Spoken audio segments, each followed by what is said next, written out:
Bon, eh bien bonjour, voilà aujourd'hui une nouvelle inspection. Alors nous avons aujourd'hui une Buick 1950 Dynaflow. Bon, Dynaflow, si je ne voudrais pas dire de bêtises, mais je crois que c'est le type de transmission. Donc voilà, ouais, je pense que c'est comme ça qu'on appelle la voiture aussi. Ouais. Dynaflow sur l'emblème à l'arrière. C'est joli ça. De recul déjà. Donc un modèle 1950. Alors une chose déjà étonnante, c'est la peinture d'origine. Peinture d'origine. Alors bien sûr,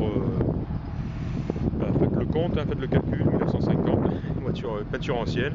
Elle est un petit peu, elle est assez, elle est piquée bien sûr, mais la rouille de surface quoi. Et la voiture dans l'ensemble présente pas de problème de rouille importante quoi. À part cette rouille de surface un petit peu quoi. Et encore, je ne sais pas si on peut appeler ça de la rouille de surface vraiment quoi. C'est la peinture qui est dans cet état là quoi. Bon, le moteur, il a démarré impeccable et puis il tourne impeccable. C'est ce long bloc comme ça, vachement impressionnant. Le carburateur a été refait, le radiateur a été remplacé récemment aussi par un radiateur d'origine de voiture du même modèle. Le capot est sympa, il s'ouvre sur le côté, d'un côté ou de l'autre au choix. C'est vachement pratique et il s'enlève bien sûr de la même manière vachement facilement. J'aime bien la casquette, la visière sur le tableau de bord ici, elle est vachement bien. Cette voiture c'est vraiment un driver. On va éteindre le moteur comme ça fera moins de bruit. Tiens, en passage, on va écouter le klaxon. Voilà, assez bruyant.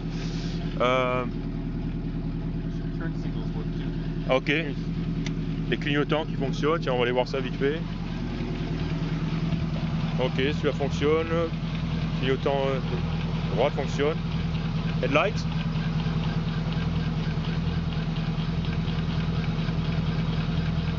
Voilà, les feux fonctionnent. Et puis tiens, on va aller voir derrière vite fait.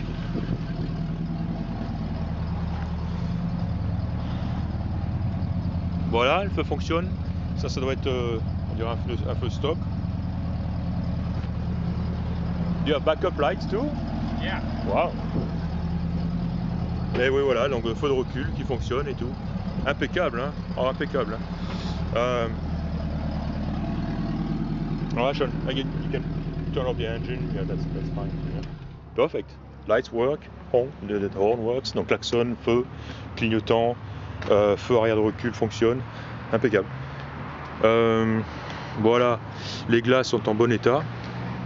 Elle est pas sympa la glace en 3 parties ici, mais très jolie, teintée. Les glaces sont vraiment en très bon état, hein. C'est surprenant. Hein. Celle-ci, glace d'origine, bien sûr.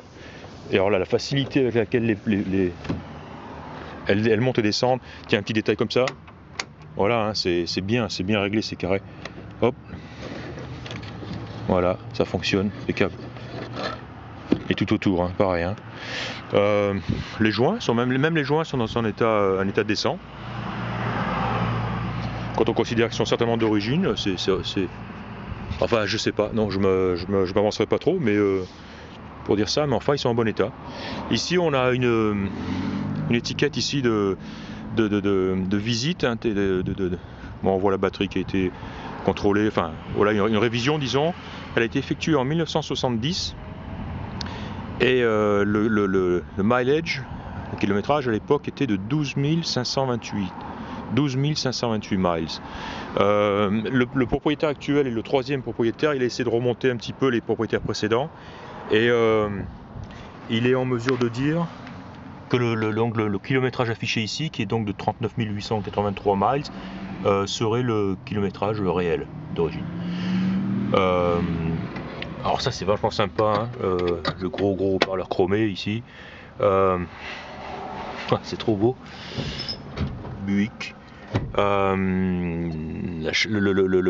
ventilation fonctionne, bon les feux on l'a vu, le chauffage fonctionne, l'autoradio il s'allume mais on n'a pas de son. Je vois la montre là-bas, on y reviendra, je sais pas si elle marche, je demanderai au vendeur. L'intérieur est en très bon état, hein. Le tableau de bord ici nickel. Le volant est magnifique, l'emblème et tout ici, il est même pas craqué, c'est incroyable, les chromes sont beaux. Le ciel de toit est très très beau. Alors c'est pareil, s'il est d'origine, ben, je dis chapeau. Bon, il a été, par contre, il a été déchiré ici. Et c'est tout. Mais à part ça, il est magnifique. L'intérieur, les intérieurs de porte sont très beaux aussi. Voilà, les panneaux de porte. Alors, chose intéressante, ce qu'on voit ici sont des housses de siège qui ont été installées certainement à l'achat de la voiture. Hein, ce mélange de couleurs bizarre ici, à l'arrière aussi, mais il n'a jamais été retiré. Et en dessous, on voit donc certainement le tissu d'origine qui lui est en excellent état. Alors même ici où ça a été explosé, il est en bon état.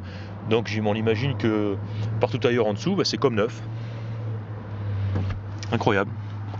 Voilà, sinon, tiens, on a le numéro VIN ici, à vérifier. Le toit a été repeint, m'a dit le propriétaire. Et je le redis, hein, donc le reste de la peinture est lui d'origine. Incroyable. On va voir un petit peu de l'autre côté. On a ouvert le coffre à l'intérieur, c'est propre, c'est sec. C'est en bon état. Une légère petite bune ici. Et au niveau carrosserie, je crois que c'est à peu près tout. Hein. Hop, il y en a une autre ici aussi. Légère petite bune ici. Pas grand chose. Ça c'est sympa aussi. Les chromes dans l'ensemble sont vachement beaux aussi. Hein. Tour de pare-brise ici. Ça c'est nickel. Hein. C'est incroyable. Les poignées de porte aussi sont très belles. À l'arrière aussi. Beau chrome. Même les baguettes latérales ici. Déjà elles sont présentes, ce qui est une bonne chose. Et on voit les bas de caisse ici qui ont l'air vachement sains. Hein. Là par contre il n'y a pas de bulle, voilà quoi. On retrouve un petit peu cette... non même pas. Non, la peinture elle est terne bien sûr quoi, mais enfin bon. elle est incroyable, 1950, 60, j'y crois pas. 73 ans la voiture. 63 ans pardon. Voilà, elle a été rabaissée de 3 pouces à l'avant et à l'arrière. Et malgré tout, la suspension reste très souple. On le voit quoi. Vachement souple. La grille à l'avant est en très bon état. Très belle, d'origine. Ah ouais, bien nettoyée. Elle est nickel quoi. Tout petit peu abîmée ici, bien sûr. Elle a dû taper un petit peu, toucher. Voilà. Les insignes. C'est vachement sympa aussi. Voilà, on va arrêter là, on va aller faire un petit tour avec, prendre des photos. Et voilà, donc c'était une Buick 4 portes de 1950.